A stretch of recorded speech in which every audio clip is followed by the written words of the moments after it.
Anime visual novels are always interesting because you never know what you're gonna get. Some of them will just pop out and say, oh, by the way, this visual novel is a strategy RPG now. And we have something similar to that surprise today as well, with the tongue-twistingly named series about a tutor and 5 sisters that all fall in love with him. I am, of course, talking about the Quintessential Quintuplets. This manga and anime have had 3 visual novels made, and fans weren't sure we were going to get any of them in English. But the first 2 came in a twin pack on PC, PlayStation, and Nintendo Switch very recently. So, let's dive into the first of the 2. Something of an Elseworld story versus being canonically inside the show/manga. Here is my review of the Quintessential Quintuplets Memories of a Quintessential Summer for the Nintendo Switch. In terms of story, this takes place just after the school trip to Kyoto that took place in the anime's 2nd season. Futaro and his sister are invited by the quintuplets to a private deserted island to spend a fun time during the summer. But lo and behold, they get there, a freak storm happens, and they're stranded there for 2 weeks, having to seek out natural food and try to survive. Also studying for exams, for some reason.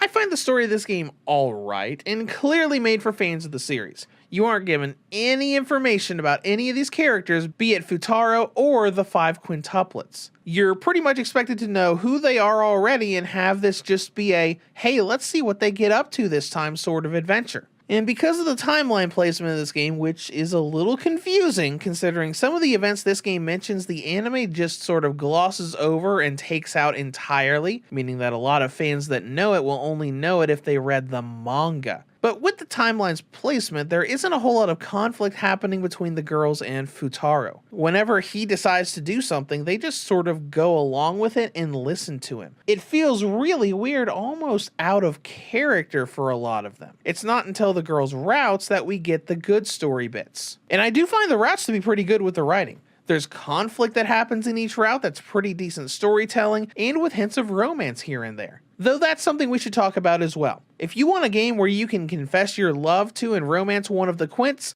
you should look more towards the second VM, 5 Memories Spent with You. There are subtle hints of romance in this game, but it's extremely light and more hinted at than flat out shown.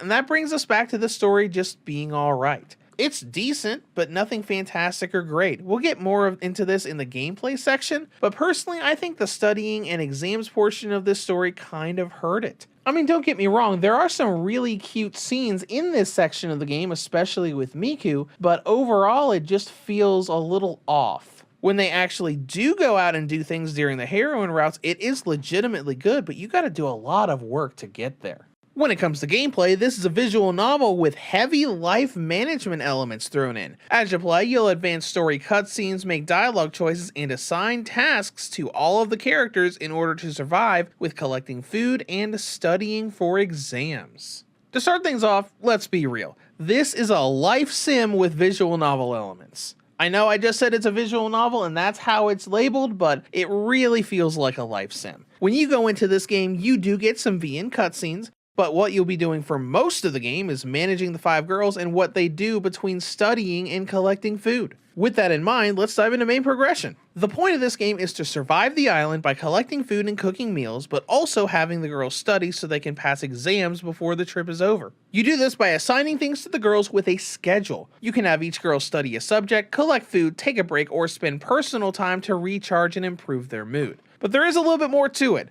You have food reserves and can assign girls to cooking 3 times a day, so you have to keep your pantry stocked with meat, fish, vegetables, water, etc. If you run low, you gotta have someone go out and replenish that food supply. But they also need to study to be able to pass exams before the 2-week vacation is over. There's a good bit of strategy here. No one subject can be studied by more than one person at a time. You need to look at the girl's stats to make sure you're assigning her a subject that she actually needs to get better at. The rule of thumb is that every girl needs to have a score of 60 or above in every subject to pass the exams at the end of the game. But you also have to watch her health and mood, as she'll collapse if she overexerts herself. If they do that, they somehow get less smart and their subject scores will drop to 0, making it that much harder to pass by the end of the game. This is pretty difficult, especially at the beginning. Once you get a bit into the game and you get a girl or two above 60 in all subjects, it's much easier with having the girls that don't need to study to work on other things like food acquisition. And quickly going back to HP and mood is cooking. 3 times a day, a girl has to be chosen to cook a meal based on the ingredients that you have available. A successful cooking job will increase their HP and mood, but a lot of the girls, aka all of them except for Nino, are bad at cooking.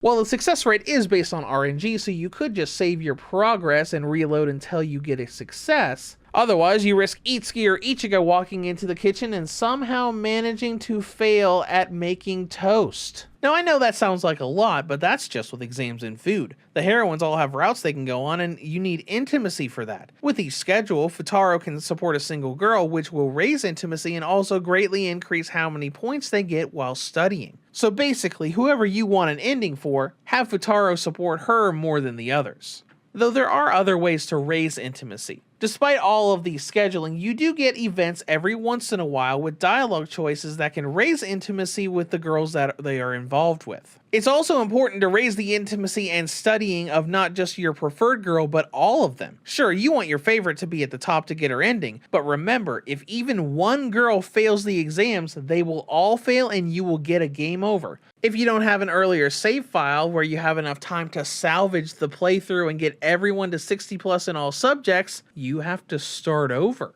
And that's what you do for the vast majority of the game. You know, get a short scene, make a schedule, cook a meal, make another schedule, cook another meal, make another schedule, repeat the process. You do get cutscenes for food items and for whoever Futaro is paired with, but like I said earlier, this is really kind of a life sim with a bit of visual novel here and there. And to be honest, that's the part of the game that I wasn't a huge fan of. I thought the life sim elements were interesting, and the whole studying thing does fit with the themes of the show.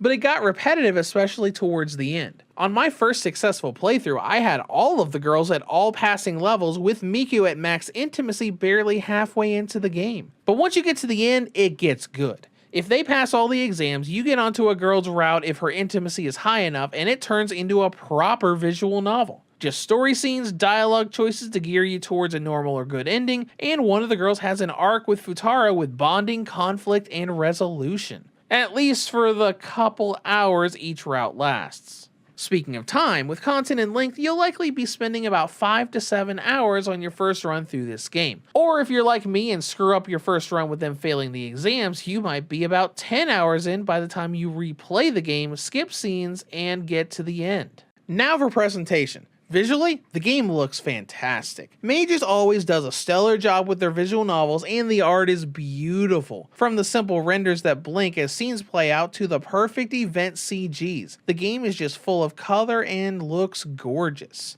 Well, at least when you're not taking screenshots. I hope you all have capture cards, because this has got to be the largest and ugliest watermark I have ever seen on a Nintendo Switch screenshot. Now, I don't have anything to say about performance. Load times are instantaneous and everything runs perfect. So let's go into battery life. The Quint Summer VN gives the original and light models a battery range of 4.5 to 6 hours, while the V2 and OLED models get 7.5 to 8.5 hours. In conclusion, the first of the visual novels for the Quintessential Quintuplets dives into a lot of the themes of the anime with managing time and studying for exams despite being on an island for summer vacation. The game's got beautiful art and the heroine routes are genuinely good with writing, but a lot of the sim elements get very repetitive and the pre-route story is alright. It's not a bad game, but there just isn't enough time that you can spend with the really good parts. Reviews to Go rates the Quintessential Quintuplets Memories of a Quintessential Summer for the Nintendo Switch a 6.5 out of 10. If you have any comments or questions, feel free to leave them below. Thank you for watching and have a great day.